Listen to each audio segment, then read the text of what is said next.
C'est à quelques encablures d'ici, à Ndiongé, que se trouve, n'est-ce pas, tout simplement, mais la tombe de Kocc Barma. Quand on dit la langue de Molière, c'est le français. Mais la langue wolof, on parle de Kocc.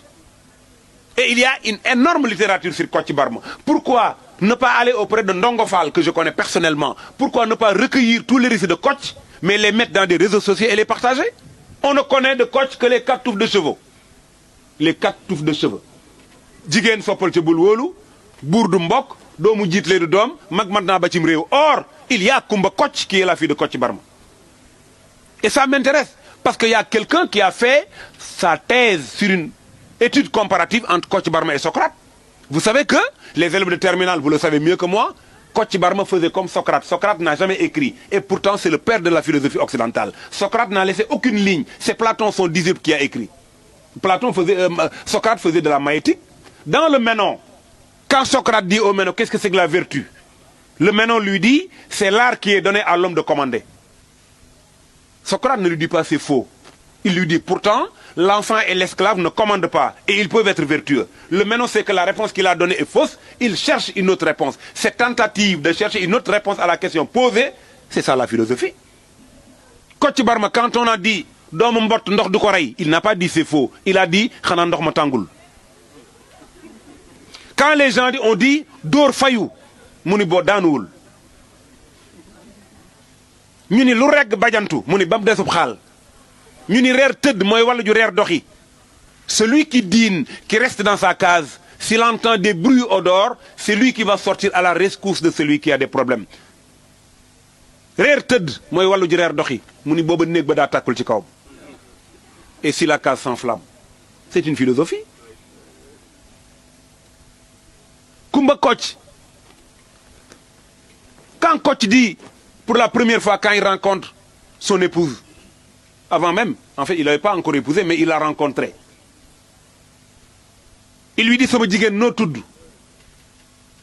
La dame lui répond, li gën ci suuf ci yées ci jigéen. Kocc Barma lui dit, Dior Nam Faye. À Dakar, quand il pleut pendant 5 minutes, les gens ont des problèmes. Il y a des inondations. À Ndande, à Kébémer, à Géoul, quand il pleut, bu tawoon ñeenti waxtu suuf si naan ko parce que c'est un sol joor mu ne ko yow joor nga tudd. Fay nga sant parce que li yées ci jigéen mooy foo amee problème ak sa jëkkër jël sa ñaari haut ak ñaari pantalon def ci saag yóbbu mooy fay. Pas professeur. Monsieur le maire. Dior Nam Faye mu ne ko yow sama càmmiñ noo tudd mu ne ko turam fukki fan ak ñaar ci weer dëkkam suuf fukki fan ak ñaar la ñuy gàmm mu ne ko yow ma gàmm nga tudd. dëkkam suuf mu ne ko am kan parce que am kan ci la jinax di dëkk ci la kañee dëkk mu ne ko ma gàmm na am kan mu ne ko yow mi laa doon seet.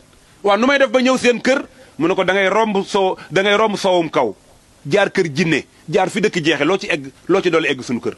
soowum kaw mooy buy kër jinne mooy daqaar gi fi dëkk jeexe mooy armeel yi. C'est extraordinaire comme philosophie et ça Kocc Barma l'a fait, c'est extraordinaire. Donc il s'agit de mettre des contenus. Il s'agit de mettre des contenus dans le réseau Internet et dans les réseaux sociaux pour que ça devienne une humanité. On peut l'utiliser. Internet, mbedd la mbedd lépp ci nekk.